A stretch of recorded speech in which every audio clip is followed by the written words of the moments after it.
அஸ்ஸலாமு அலைக்கும் வரஹ்மத்துல்லாஹி வபரகாத்துஹு. இறைவனின் தூதர் முஹம்மது ஸல்லல்லாஹு அலைஹி வஸல்லம் அவர்கள் கூறுகிறார்கள், ஒரு அந்நிய பெண்ணை நீங்கள் பார்க்கிறீர்களா? ஃபஇன்னகல் ஊலா, அந்த பெண்ணை பார்த்தவுடன் அது முதல் பார்வை உங்களுக்கு ஹலால். அந்த பெண்ணை பார்த்தவுடன் நீங்கள் முகத்தை திருப்பிக் கொள்கிறீர்கள், மீண்டும் அதை பார்க்க வேண்டும், அந்த பெண்ணுடைய முகத்தை பார்க்க வேண்டும் என அந்த பெண்ணின் முகத்தின் பக்கம் உங்களுடைய சாயல் போகிறதா? வலைசலக்கல் ஆகிரா, அந்த பார்வை ஷைத்தானுடைய. இந்த இடத்தில் நபி ஸல்லல்லாஹு அலைஹி வஸல்லம் அவர்கள் எந்த நோக்கத்தை கொண்டு, எந்த கருத்தை மையமாக கொண்டு இந்த ஹதீஸை கூறினார்களோ அதே விளக்கத்தை அல்லாஹ் நமக்கும் நமக்கு பின்னால் வரும் சந்ததிகளுக்கும் நிச்சயமாக அல்லாஹ் அந்த விளக்கத்தை கொடுப்பானாக. நபி அவர்கள் இந்த இடத்திலே ஃபைனலக்கல் ஊலா, ஒரு பெண்ணை நாம் பார்க்கிறோம், ஒரு தெருவிலோ அல்லது ஒரு ரோட்டிலோ எந்த இடத்திலோ ஒரு அந்நிய பெண்ணை நாம் பார்க்கும் பொழுது ஃபைனலக்கல் ஊலா, அது முதல் பார்வை உங்களுக்கு ஹலால். ஒரு பெண்ணை முதலாவதாக பார்க்கிறோம், ஃபைனலக்கல் ஊலா, முதல் பார்வை நமக்கு ஹலாலாக இருக்கிறது, எதேச்சையாக பார்க்கிறோம். ஒரு பெண்ணை ரோட்டில் போயிட்டு இருக்கும் போது பார்க்கிறோம், அப்படியே பார்த்துட்டோம், ஃபைனலக்கல் ஊலா, அது உனக்கு ஹலாலான பார்வை. முகத்தை திருப்பி விடுகிறோம், மீண்டும் பார்க்க வேண்டும் என்பதற்காக நாம் முகத்தை திருப்புகிறோம். கண்களை மூடிக்கொள்ளுங்கள், சொல்லுங்கள் வலைசலக்கல் ஆகிரா, அது ஷைத்தானுடைய பார்வை. அல்லாஹ் அந்த பார்வையை நமக்கும் தருவானாக.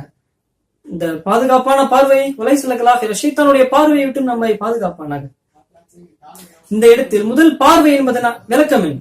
முதல் பார்வை என்றால் ஒரு நாளைக்கு ஒரு தடவை ஒரு பெண்ணை முதல் பார்வையை பார்த்துக்கலாம், அந்த கோட்டா முடிஞ்சிடும்.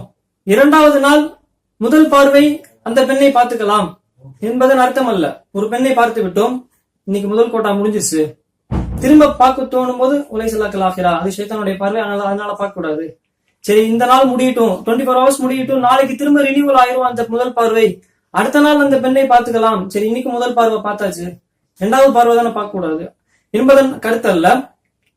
முதல் பார்வை என்பதன் கருத்து எதேச்சையாக பார்ப்பது. ஒரு பெண்ணை எதேச்சையாக 1000 பெண்களை நீங்கள் பார்க்கிறீர்கள், எதேச்சையாக பார்க்கிறீர்களா? அது ஹலால். ஒரு பெண்ணை முதல் பார்வையில் நோக்கத்தை கொண்டு பார்க்க வேண்டும் என்ற நோக்கத்தை கொண்டு பார்க்கிறீர்களா? அது ஹராம்.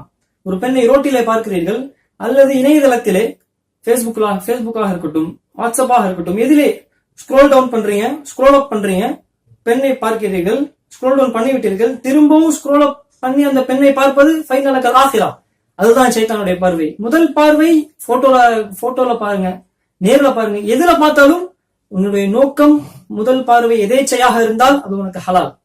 பார்க்க வேண்டும் என்ற நோக்கத்தில் முதல் பார்வையாக இருந்தாலும் அது ஹராம்.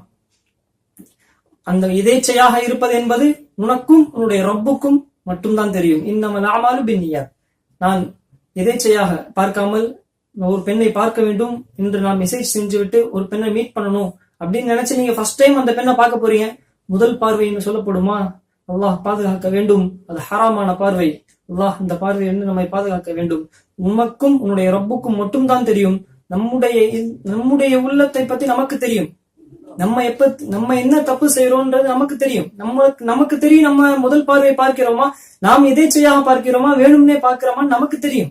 நம்முடைய ரப்புக்கு தெரியும். அதனால் எதேச்சையாக பார்த்தால் அது உங்களுக்கு ஹலால். எதேச்சை இல்லாமல் வேண்டுமென்றே பார்க்க வேண்டும் என்ற நோக்கத்தோடு நீங்கள் பார்க்கிறீர்கள் என்றால் அது கண்கள் செய்யும் விபச்சாரம் என அல்லாஹ் தடுத்திருக்கின்றான். அந்த கண்கள் செய்யும் விபச்சாரத்தை விட்டும், காதுகள் செய்யும் விபச்சாரத்தை விட்டும், பெண்களால் ஏற்படக்கூடிய அனைத்து சூழ்ச்சிகளை விட்டும் அல்லாஹ் நம்மை அனைவரையும் பாதுகாப்பானாக. இந்த நோக்கத்தை கொண்ட ஹதீஸ்களையும் குர்ஆன்களையும் அல்லாஹ் இறக்கி வைத்துள்ளானோ அதே நோக்கத்தோடு நாம் நம்முடைய வாழ்க்கையில் அமல் செய்வதற்கு இறைவன் நமக்கு அருள் புரிவானாக. எல்லாம் வல்ல இறைவனே அனைத்தை விட அறிந்தவன். அல்லாஹ் அலீமுன் ஹக்கீம். நிச்சயமாக அல்லாஹ்வே மிக்க அறிந்தவன். அஸ்ஸலாமு அலைக்கும் வரஹ்மத்துல்லாஹி வபரகாத்துஹு.